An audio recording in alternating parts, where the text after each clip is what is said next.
இன்றைக்கி எங்கள் வீட்டில் சமையல் பார்த்திங்கன்னா கவினோட அப்பா தான் செஞ்சார். எப்போவுமே வந்து பார்த்திங்கன்னா நான்வெஜ் மேக்ஸிமம் அவர் தான் வந்து செஞ்சால் சூப்பராக இருக்குங்க. நான் வந்து ஓரளவுக்கு தான் செய்வேன். கவினுக்கு வந்து நான் செய்யறதை விட அவங்க அப்பா செஞ்சால் தான் ரொம்ப பிடிக்கும். அதனால் எப்பாச்சும் வந்து அவருக்கு டைம் கிடைக்கிறப்போ அவரே வந்து நான்வெஜ்ஜெல்லாம் செஞ்சு கொடுத்துருவாருங்க. இன்றைக்கி எங்கள் வீட்டில் ஸ்பெஷல் அவர் சமைக்கிறது என்னென்னு பார்த்தீங்கன்னா சிப்பி கறியும் நண்டும் தாங்க. லாஸ்ட் டைம் வந்து நாங்கள் கேரளா போயிருந்தப்போ தான் இந்த சிப்பி கறி சாப்பிட்ருந்தோங்க. அவ்வளோ டேஸ்ட்டாக இருந்துச்சு. ஆனால் அதுக்கப்புறம் வந்து செய்யவே இல்லைங்க. எனக்கு வந்து எப்படி செய்யறதுனே தெரியாது. அதனால் இன்றைக்கி வந்து நான் எப்படியோ சொதப்பிடுவேன்னு தெரியும். அதனால் அவரே வந்து இன்றைக்கி வந்து சிப்பி கறியும் நண்டும் செஞ்சுட்டாரு.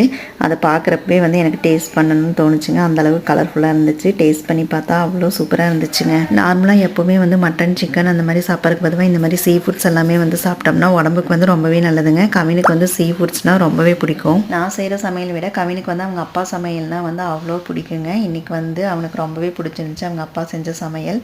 எப்படியோ எனக்கு வந்து இன்றைக்கி சமையலேருந்து ரெஸ்ட் கிடச்சிருச்சுங்க. எனக்கு வேலை வந்து இன்றைக்கி பார்த்தீங்கன்னா சாப்பிட்ற வேலை மட்டும்தாங்க.